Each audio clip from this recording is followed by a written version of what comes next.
you have been on this authority for a long time, and it has come under public scrutiny tremendously in the last couple of years. And let's just talk about that. Do you feel at times as if you're under siege? I mean, you had no problem when we talked the other day. You said, I'm happy to sit down with you because it's an open book here. Some have said otherwise. So let's talk a little bit about that and the authority and kind of why. I explained to you the other day, the board has been under attack from some segments since its inception. And before that, the private company was just not a popular entity in Bristol County. What reasons, I don't really know. And it just seems to have carried over. And the thing that really prompted all this fairly recent stuff the last 2 years was the rate increase request we put in a couple of years ago. That was the one that triggered it. And then certain people just started carrying little issues back and forth constantly with us. I was here, and they haven't really let up in some cases. How did you feel about B&E coming in and doing an audit? Do you think that was something that the authority needed? I had no problem with anybody doing an audit at any time, any kind of audit. I have no problem at all. And I honestly think if people sit and look through the entire B&E report, read it, and then read our comments and what we have done, I don't think it's as scathing as a lot of people like to make it out to be, really. It's you have a case of certain things that were taken out and kind of blown up as the fact that the man that did it did a good job, but he did a job, pretty much he's an accountant, and he was looking at figures. He's never run a water operation. So there are a lot of little things that you can't implement that he suggests. He can suggest, oh, chop off this amount of money here, chop off that amount of money there. He went in depth into the union contract and the overtime and things like that. I still to this day say if he did that same kind of a study of all the municipal unions in Bristol County, that people would be shocked at the overtime and the police and fire, for instance, in Barrington and Public Works. They'd be shocked at some of the things that they have in these contracts. What out of that audit do you think was blown up? A couple of things that you thought maybe that the public. Well, I don't say blown up. I think it was just. It's just that I think if every other agency in the area were treated the same way, you'd find them all pretty much in the same box. Yeah, but there's no really other equivalent agency, is there? Well, your local communities. If you check their union contracts versus our union contract, and things like that. But they're not asking for 12% rate increases. There's been a lot of discussion about the pension plan, and obviously that's the statewide issue now. But Mr. Morse has been in here talking about the pension plan, and I'm not an actuary, I'm not a financial guy, but what is your understanding, having listened to some of his presentations and what you've gotten from your internal people, as to how good or bad shape your pension plan is in? The pension plan, Mr. Morse says he's a pension expert. We've asked him on several occasions to show us some evidence that he is. He's never shown us anything in black and white that says he's an actuary or anything like that. We have an actuary that watches our pension funds. We just had our summary pension report made at our last meeting. Our pension fund, we're told, is funded at 92% presently. I don't think there's a pension fund in the state of Rhode Island that can probably say that. Would you agree with the analysis, though, that you have pretty generous benefits being paid out? I don't believe they're any more generous than most pension funds, to tell you the truth. Okay. I think our big stumbling block is that the employees have the option of taking a lump sum.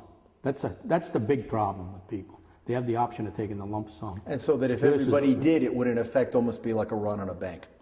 Right, but our actuary contends that we have the money to cover it. Okay. That we're covered. Okay. So you feel solid about the pension plan? We feel solid about it. Redundancy.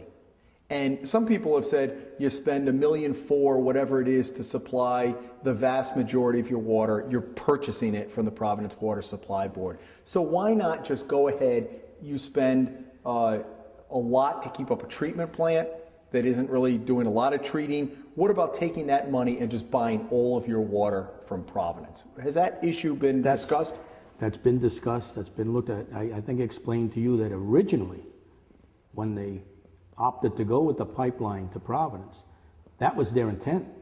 that was going to be the sole supply of water. The treatment plant was out of the picture. It was the state of Rhode Island that said, we want you to keep a redundant supply. We want you to maintain this, and that's in the legislative act. It says we have to maintain it and keep it under operation, and keep that as an option for a redundant As an supply. option, but it doesn't mean that you have to supply daily 20 or 30% of the water. You could have it there, but couldn't you buy more water from Providence and We save could, money? but we have to pursue like the replacement of the shad factory line, things of that nature, to guarantee that we have this redundant supply. There's been a lot of discussion about that, Mr. Jannitto, about the shad, and that you have to deal with Rehoboth, you have to go over state lines. There's a lot of that. And from what I've read and some of the discussion back and forth, that the authority hasn't been very aggressive in pursuing that. In fact, it goes back many, many years, and we really don't seem to be any further now than we were several years ago. What is your take on that? I think that's just the opposite. I think they have been very energetic in it, and that's before I even came to the board. I think a lot of the times they went to Rehoboth, they went for a request, and they came out of there with no satisfaction whatsoever. What was your assessment when the B&E report came back? Were there any surprises in your mind? Actual surprises? Not really. How would you characterize that As a report? matter of fact, if you want my honest opinion, when I read it, I said, gee, this is a good report as far as the board's concerned. But when I read it in the Bristol Phoenix, I said, holy mackerel, they got a whole different angle on this than I have. So I guess part of it's in the reader.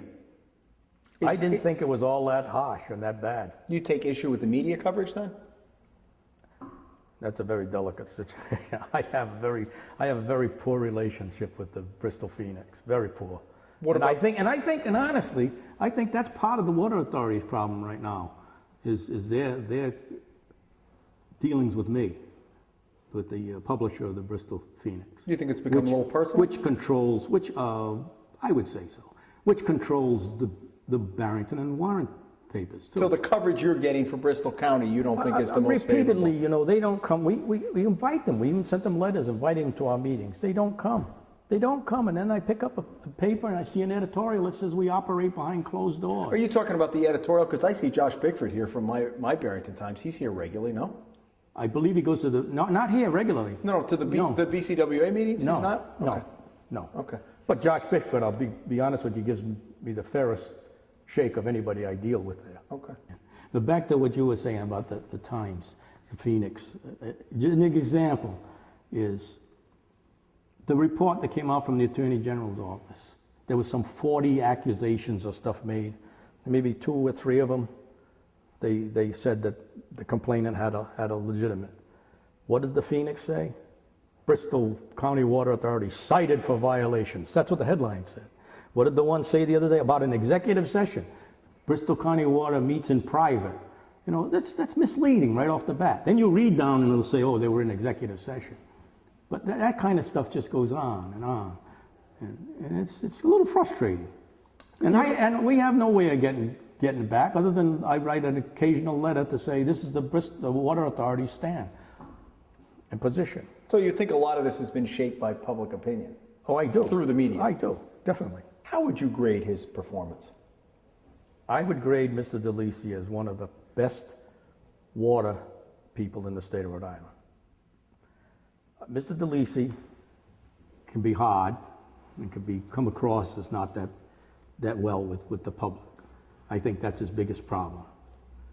Generally, and he has some, like anybody been in a position that long, is going to make certain people upset and not going to agree with his manners and what he does. But I think what the man has done in his tenure here, the people of Bristol County really should be grateful. Did you draft that letter? Or did Ms. I had some help with it. From who? The attorney. Okay. It's on Bristol County Water Authority letterhead. It went out by me as the chairman of the board. Were you acting on behalf of the board or just as the chairman? Both. Did you have the approval of the board? No, it didn't come to a vote to say should I send a letter. Did you feel within your bounds to do that? Yes. Using, in effect, the full effect of the authority to be asking for agencies. I'm doing it on behalf of the authority. in my opinion. But without the approval of the without the authority. vote of the. But when I receive this, wherever I am, to the Water Resources Board or wherever, I look at this, it appears to me that this is an authority action and request, when in fact it isn't, right? Well, yes and no. It is. It is and it isn't. So this is more a fact-finding mission to say this is the resources we've had to put in to satisfy these requests. That's correct. What about this whole area of potential litigation against these four people? I don't know where that came about, how that came out. It was never my intent for litigation. If whatever decision the board makes, when the executive session is concluded, that would be up to the entire board. I've never dealt with people quite like this. In what way? I think that's the problem. They're not, to me, they're not local people who understand. The people sitting on this board are not all here to give them a hard time and beat them up. These people are all dedicated community citizens. Marina Peterson lives in Bristol. She doesn't live in Warren. She doesn't know me, but she says things about me. But Janice Black grew up in Rhode Island. I mean, are you saying that they They're not local community people like the people I dealt with in the past. Who would be a local community person? You mean somebody that, I mean, what differentiates them from a local community person? Somebody born and bred in Warren or Bristol and Barrington. So you think they've made it personal? Oh, definitely some of them have. Definitely.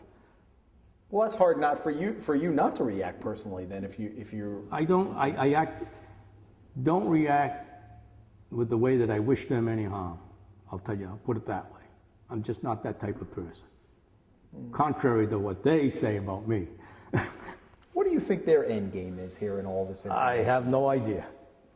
I think they started something and now they don't want to stop. They just want, I thought... You think they're liking the publicity? I thought when Mr. DeLisi said he was going to resign, they were going to say, well, we gained what we wanted or something, but it still goes on. It still goes on.